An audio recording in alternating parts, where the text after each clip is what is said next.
It's my understanding that the only reason we know, or we first learned that coal ash was being dumped in Wayne County was when there were elevated levels of selenium and or beryllium and zinc in water test sites surrounding the landfill here in Wayne County. I think if we increase the amounts of coal ash being dumped in Wayne County, we can expect to see more seepage and leaching of toxins into the aquifer and surface water of our county. My poster over here, yes. I'm going to have to stop you on that to make sure you're correct here. When the coal ash was first brought to this county, our solid waste people who are on our solid waste board stood and watched them dump it. Okay. So we didn't get a surprise. I stand corrected. We Thank knew you. it was coming. Okay. The 6 most common and I believe dangerous compounds in coal ash are listed on my demonstration board over here. Mercury is one that is particularly dangerous to children, infants and fetuses, causing neurologic damage, mental retardation, behavioral abnormalities. Lead is another component that causes neurologic cardiovascular damage. It is generally, and can possibly cause death, it is generally believed that no amount of lead in water is safe for children to ingest.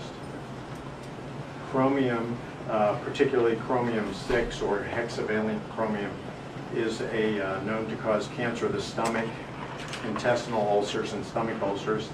If it's inhaled, it can cause lung cancer, asthma, and wheezing.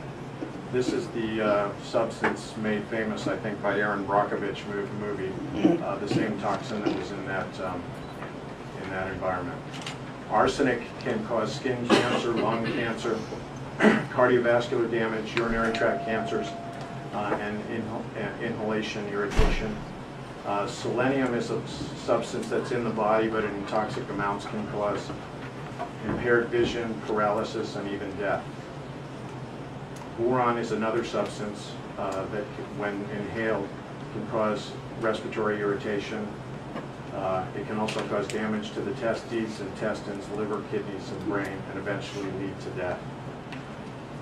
Far and away, the most susceptible portion of our population to these damaging effects are our children.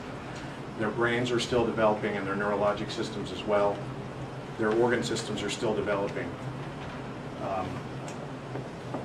We would, on behalf of the medical community, we would like to urge the county commissioners to invoke and enforce the ordinance, the wetlands ordinance that specifically prohibits the transfer and disposal of hazardous and toxic substances in our wetlands.